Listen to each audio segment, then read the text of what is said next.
लक्ष्मीनाथ समारंभां नाथयामुनमध्यमाम्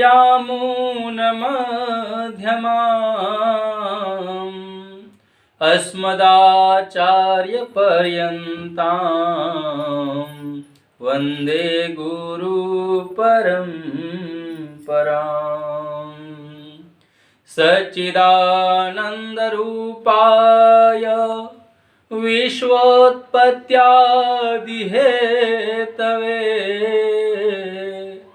तापत्रयविनाशाय श्रीकृष्णाय वयं नमः। श्रीकृष्णाय वयं नमः। एक बार की बात है कि सुदामा जी के मन में इच्छा हुई प्रभु से जानने की कि आखिर माया क्या है, और प्रबल इच्छा से वो भगवान के समक्ष पहुँचे और पूछ दिए कि हे भगवान, माया क्या है। भगवान ने कहा कि समय आने पर माया के विषय में मैं आपको समझा दूंगा। अभी चलते हैं पहले गोमती नदी के किनारे और गोमती नदी में स्नान करके आते हैं। सुदामा जी को साथ में लेकर भगवान श्री कृष्ण पहुँचे गोमती नदी के किनारे पर और स्नान करने के लिए डुबकी लगाए। भगवान नदी में स्नान कर करके किनारे आए और गोमती नदी के किनारे पर वो पीताम्बर अपना पहनने लगे। तब तक सुदामा जी जब नदी में गोता लगाए तो गोता लगाने के बाद एक घाट का उन्होंने सहारा लिया और घाट के किनारे पर जो गांव था उस गांव में बहुत सारे लोग रहते थे।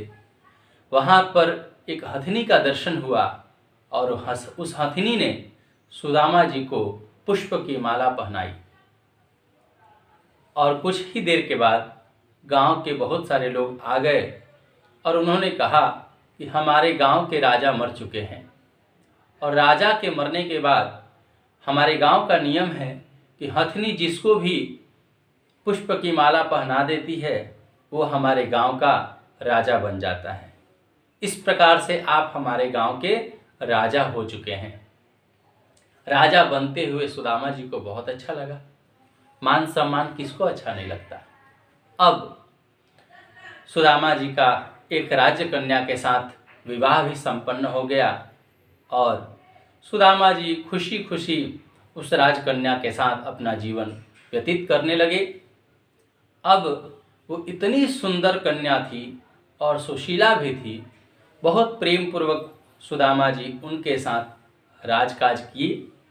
12 वर्षों तक उन्होंने उसके साथ समय व्यतीत किया। इसी दरम्यान 2 पुत्र रत्न की प्राप्ति भी हुई। एक दिन किसी कारण से राजकन्या जो थी वो बीमार हो गई और उसकी मृत्यु भी हो गई।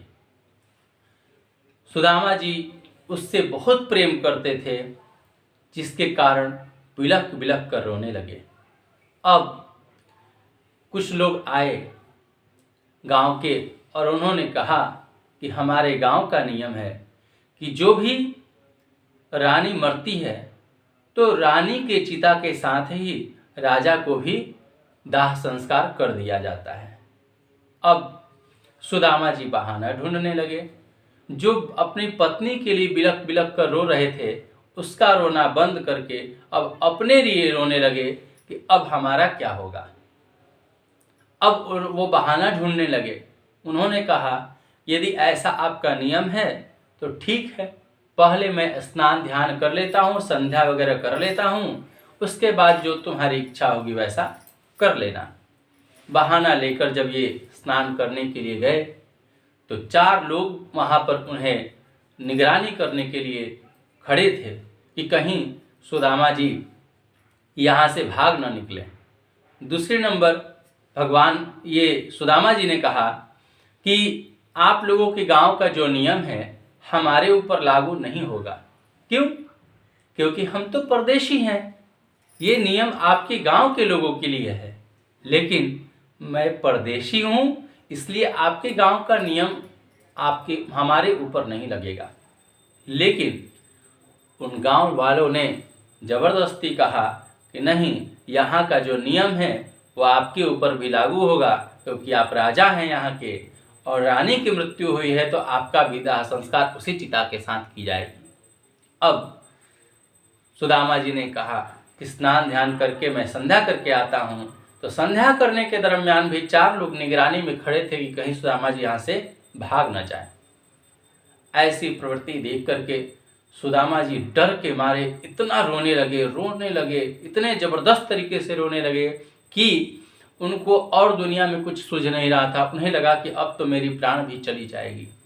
इस कारण से वो रोते रोते अचानक सा जब नदी के बाहर निकले तो उन्हें भगवान दिखाई दिए और भगवान पीताम्बर पहन रहे थे।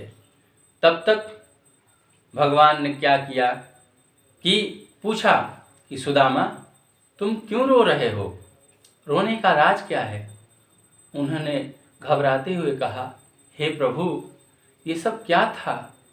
मैं अभी नदी के अंदर मैं देख रहा था कि मुझे बहुत सारे लोग मारने के लिए, मुझे चिता पर बैठाने के लिए आतुर थे, और वो सब कहाँ चला गया?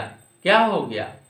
तब भगवान ने कहा कि देखो, तुम मेरे से विमुख हो गए, इसी कारण से तुम्हें वो सारी चीज़ें दिखाई दी जो सत्य नहीं थी, झूठा था।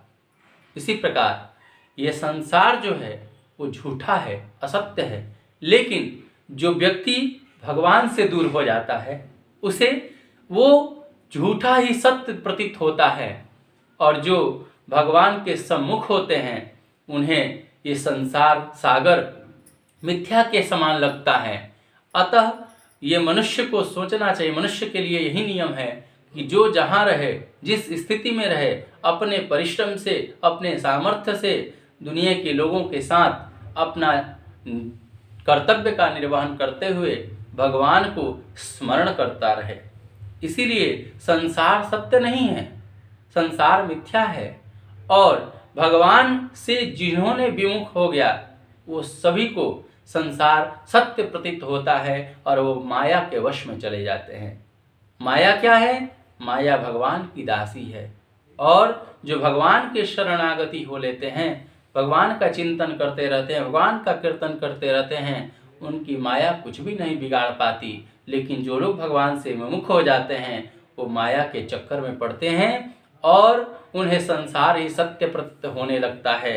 इस प्रकार से भगवान की हमेशा चिंतन करनी चाहिए, और वो जो भगवान के चरणों के सहारे अपना जीवन जीते हैं वो इस संसार में सुख भोगते हुए मरने पर भी भगवान के धाम को चले जाते हैं। तस्मात् सर्वात्मना राजन् हरिः सर्वत्र सर्वदा श्रोतव्यः कीर्तितव्यश्च स्मर्तव्यो भगवान् नृणाम्। इसलिए इस कथा से हम मनुष्यों को यह जानना चाहिए कि भगवान ही सर्वत्र हैं, भगवान ही सर्वव्यापक हैं, और भगवान ही हमारे जीवन के मूल हैं। इसलिए हमारा जीवन, मनुष्य का जो जीवन है वो तभी सार्थक है जब भगवत प्राप्ति हो जाए, और मनुष्य जीवन का लक्ष्य भी भगवत प्राप्ति है। बाकी तो सारे क्रियाकलाप सभी संसार के लोग भी कर रहे हैं, जानवर भी कर रहे हैं। इसलिए मनुष्य को श्रेष्ठ कर्तव्य मिला है कि वो इस जीवन के साथ भगवान को ही सदैव स्मरण कीर्तन भजन करता रहे। यही मानव का परम लक्ष्य है, परम उद्देश्य है। जय श्रीमन्नारायण, जय श्री राम।